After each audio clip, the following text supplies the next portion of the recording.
Hey guys, I wanted to take a little time today and talk about actually making the leap and buying your first deal.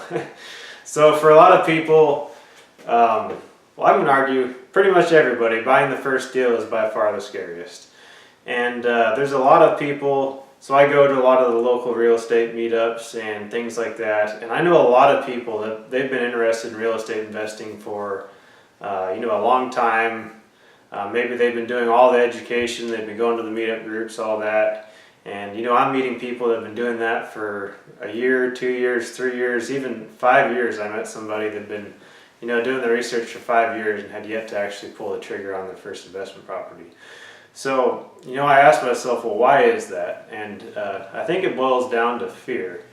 And I wanted to take a little time today and basically kind of walk through some of the common things that I get asked about and the common fears that people bring up. So one of the first ones is a lot of people lived through 2007, and the market obviously took quite a hit there, and the fear is my rental property is going to lose its value, I'm going to lose everything, all those kind of things. So here is my argument against that. So I know people that lost everything in 2007, and I also know people that sailed right through 2007 largely unaffected. My business partner Mike, actually, he was one of those people that because of the way that he was investing, he was largely unaffected by the crash. And here's the reason why.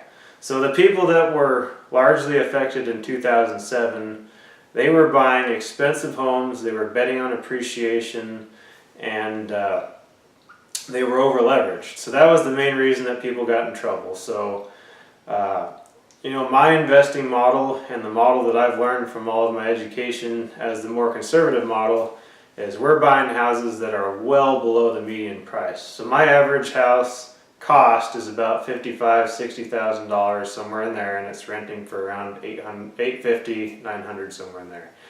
And on those types of homes, my mortgage payment is on the order of $350 a month.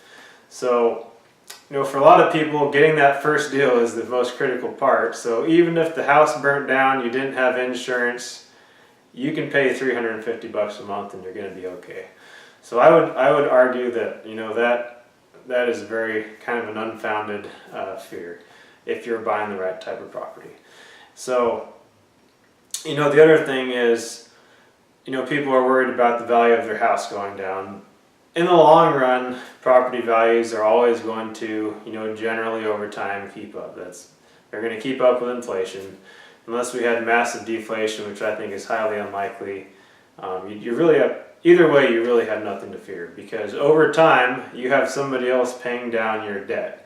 So let's say your house is on a 20-year mortgage, and you have margin on your cash flow. Over a period of 20 years, you are going to own that home free and clear, and there is no way that that house is going to be worth zero. It's going to be worth something. And the other key there is having margin on your cash flow. So like I said, my average house rents for about $850. My average cash flow is about $200 a month. So my net cash flow is $200 over the $800, which means I have about 20% margin on my cash flow. So when you're thinking about safety, what that means is basically rents can drop by 20% and I'm still going to be break even on those houses. And if you look back through history, you will actually see that while prices fluctuated a lot, the rental rates actually fluctuated a lot less. So there were some ups and downs over history and things like that, but in general, they're just climbing right along with general inflation, which is about 3%, 4%, somewhere in there.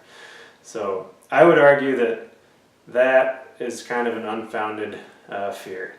So one of the other fears that I hear a lot is, I don't want to deal with tenants. I'm worried the tenants won't pay the rent, all those kind of things. So if you want to self-manage your properties, you absolutely need to have some education on how to screen tenants properly, how to do all those kind of things. But my personal preference now is to hire property managers and to use them. So if you have a good property manager, and I would find a good property manager by asking for references. So go find other people that are investors in your area and ask them who they like. That's just going to weed out all the bad ones right there.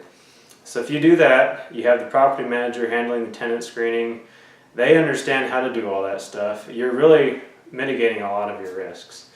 And as I said earlier, even if they stop paying, you might have a couple months where you have to pay the $350 in your mortgage and you don't have any income coming in. But if you're investing wisely and have reserves, it's really not going to affect you. You're going to be fine. So that's one of the other fears that I hear a lot. And I guess kind of lastly, people are worried about, well, what if there's something wrong with the house that I didn't know about? And I will be the first to admit we've bought plenty of houses where there have been things that came up that were unexpected. But the chances are it's not going to be something, it's not going to be something huge. You might have a furnace go out, you might have to replace a roof, you might have a water main problem, things like that. But I'm saying your absolute worst case generally for any single issue is probably going to be limited to about $5,000. So, for most people, that's the amount of reserves that they should have put away anyways. So, or at least have that money available through a line of credit, or in some way have that amount of money available so that if something happens, you have it available and you're going to be all right. So the moral of the story is, like, for me, my why of why did I want to invest had to become stronger than my fears. So for me, I wanted to become financially independent, and that was really important to me. And I thought about that every single day. I wrote down my goals.